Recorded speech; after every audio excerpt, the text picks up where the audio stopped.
Social media అనేది ఒక double edged knife. ఇందులో ఏఐ రావడంతో పరిస్థితి మరింత సంక్లిష్టంగా మారింది. కొంతమంది దీన్ని మంచి కోసం ఉపయోగిస్తుంటే మరికొంతమంది మాత్రం అదే టెక్నాలజీని దుర్వినియోగం చేస్తూ విచిత్రమైన చర్యలకు పాల్పడుతున్నారు.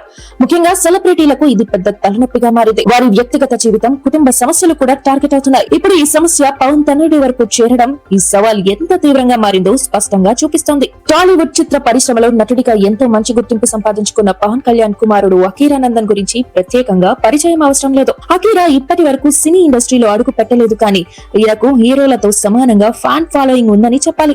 అయితే ఇటీవల కాలంలో కొంతమంది అకీరానందన్ ఫోటోలు, వీడియోలు అతని వాయిస్ ఏఐ టెక్నాలజీ ద్వారా ఉపయోగించి దుర్వినియోగానికి పాల్పడుతున్న నేపథ్యంలో అకీరా ఢిల్లీ హైకోర్టును ఆశ్రయించినట్లు తెలుస్తోంది. ఈ నేపథ్యంలోనే తన వ్యక్తిగత హక్కులను పరిరక్షించాలి అంటూ అకీరా కోర్టులో పిటిషన్ దాఖలు చేశారు. తన అనుమతి లేకుండా తన ఫోటోలు, వీడియోలను ఉపయోగించి అసభ్యకరమైన, తప్పుదారి పట్టించే కంటెంట్ ను వెంటనే తొలగించాలని కోరుతూ ఈయన కోర్టులో పిటిషన్ దాఖలు చేశారు. మరి ఈయన దాఖలు చేసిన పిటిషన్ పై కోర్టు ఎలాంటి నిర్ణయం తీసుకుంటుందనేది తెలియాల్సి ఉంది. ఇక అకీరా విషయానికి వస్తే ప్రస్తుతం అకీరా నటనలో శిక్షణ తీసుకుంటున్నట్లు తెలుస్తోంది. పవన్ కళ్యాణ్ వారసుడిగా అకీరా ఇండస్ట్రీలోకి అడుగు పెడితే బాగుంటుందని పవన్ కళ్యాణ్ అభిమానులు ఎంతో ఆరాటపడుతున్నారు.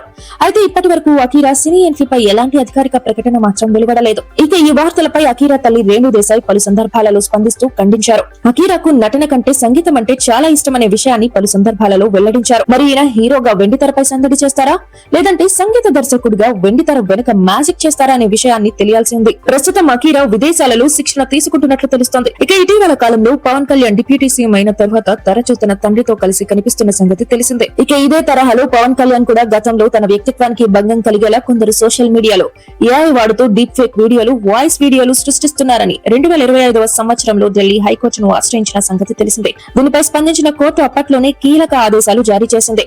ఆయన ప్రతిష్టకు భంగం కలిగించేలా ఉన్న పలు లింకులు మరియు వీడియోలను వెంటనే తొలగించాలని సోషల్ మీడియా సంస్థలను కోర్టు ఆదేశించింది. ఈ కేసులో తదుపరి విచారణను ఫిబ్రవరి 2026కి వాయిదా వేసిన సంగతి తెలిసిందే. ఇక ఈ విధంగా తమ వ్యక్తిగత హక్కుల రక్షణ కోసం పవన్ కళ్యాణ్ అలాగే అతని తనయుడు చట్టపరమైన పోరాటం చేస్తున్నారు.